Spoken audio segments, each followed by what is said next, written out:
Shalom, perkenalkan nama saya Ricardo Jawa, saya dari Prodi Pendidikan Biologi angkatan tahun 2022, NIM 31222022. Di sini saya akan menjelaskan cara kerja sel dan proses replikasi sel yang terjadi.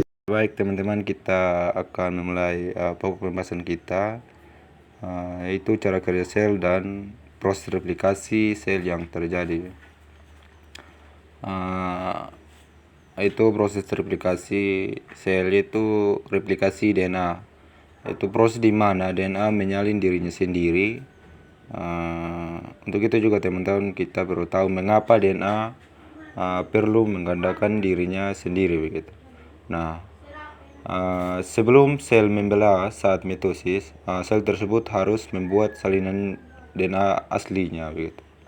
Hal ini memastikan bahwa kedua sel anak yang dihasilkan akan memiliki DNA yang identik dengan DNA aslinya. Jadi pada titik siklus sel manakah replikasi DNA terjadi? Mungkin teman-teman muncul pertanyaan seperti ini, ya DNA disalin atau direplikasi selama fase S atau sintesis ya, dari siklus sel begitu.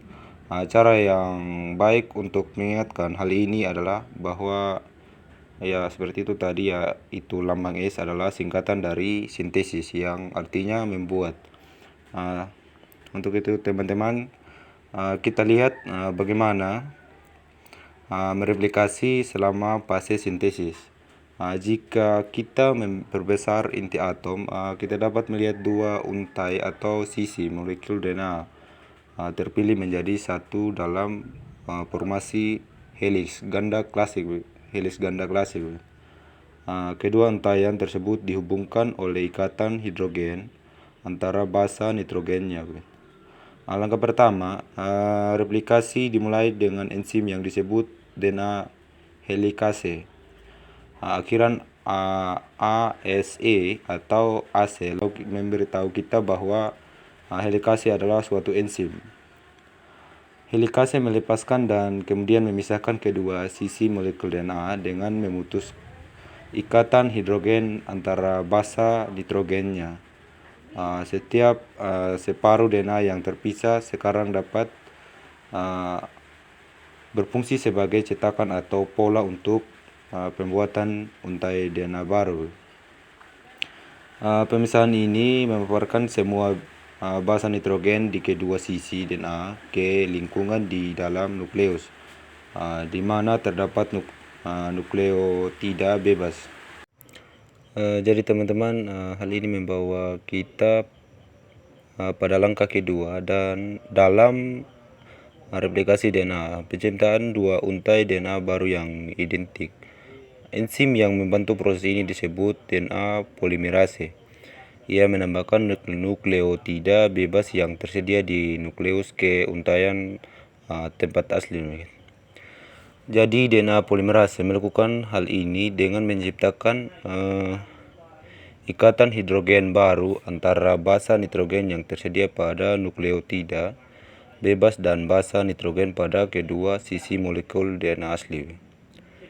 Nukleotida baru ditambahkan ke untaian tempat mengikuti aturan pasangan basa-basa nitrogen.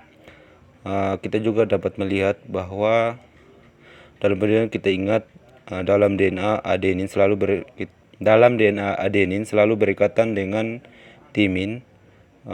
Timin selalu berikatan dengan adenin.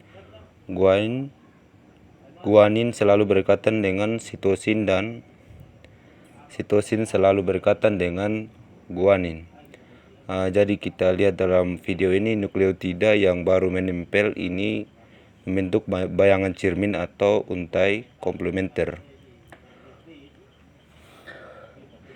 Pada setiap untai cetakan DNA asli sebagai hasil dari proses replikasi ini, dua molekul DNA duplikat dihasilkan dari molekul DNA asli. Dengan selesainya replikasi DNA, sel siap untuk memulai mitosis seperti dalam video ini. Jadi singkatnya kita perlu kita ketahui bahwa replikasi DNA adalah proses di mana DNA menggandakan dirinya sendiri, membuat salinan yang identik. Replikasi terjadi selama fase S atau sintesis dan siklus ketika sel somatik bersiap untuk membelah. Replikasi DNA diperlukan agar kedua sel anak yang dihasilkan setelah mitosis sama-sama memiliki DNA yang identik satu sama lain dan identik dengan DNA pada sel aslinya. Pada keduanya memiliki DNA yang identik satu sama lain dan identik dengan DNA pada aslinya. Jadi pada awal replikasi, enzim yang disebut DNA helikase memutuskan ikatan hidrogen antara basa nitrogen dan melepaskan molekul DNA. Setiap sisi molekul DNA asli berfungsi sebagai cetakan untuk pembuatan untai DNA komplementer baru. Dengan bantuan DNA polimerase dan enzim lainnya, nukleotida bebas ditambahkan ke untai cetakan mengikuti aturan pasangan basa. Jadi hasil replikasi DNA adalah ada dua molekul DNA duplikat yang identik pada molekul DNA. Oke teman-teman, itu saja sekilas penyampaian dari saya. Jika ada kesalahan kata, ya saya minta maaf dan mohon dimaklumi. Itu saja, salam dan terima kasih.